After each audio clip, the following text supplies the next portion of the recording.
So typically, from my understanding, which is rudimentary, because again, I walked in the door and went left up front, but Yeah. the positions in the back is we would have a SECO, which is kind of the overall mission commander that sat in the middle seat back there. When they turned to the left and they were looking at their scopes, to that person's left was the ACO, which is the air combat officer. That was the one that was probably doing most of the controlling of air-to-air assets. But to the right was the RO, the radar officer.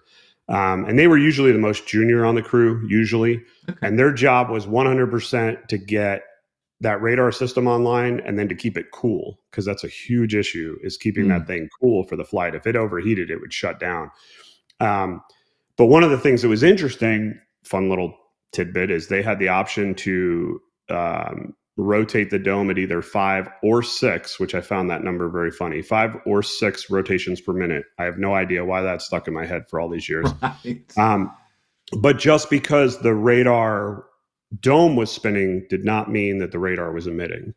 Okay. Got you. So it took a while. I mean, you had one sole crew member's job on Man Up was to get that radar system coming up and online and all that. There's obviously, with the amount of emissions that it emits, we would not emit on the ground.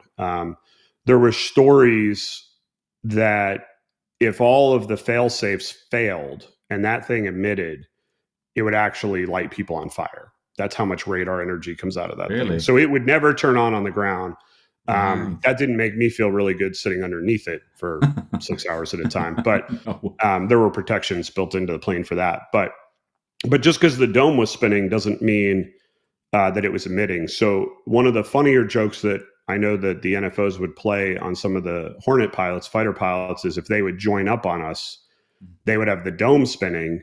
And then when we'd land, be like, hey, we didn't know you were there. That was emitting. You need to go see the flight doc. Like, they have to do all these tests on you now. And it was one of the ways to kind of mess with the new fighter pilots that I know that the NFOs really enjoyed. So, and it was, it was funny until you realize you're sitting underneath it. You would hear it over the ICS, which is, again, a little discerning.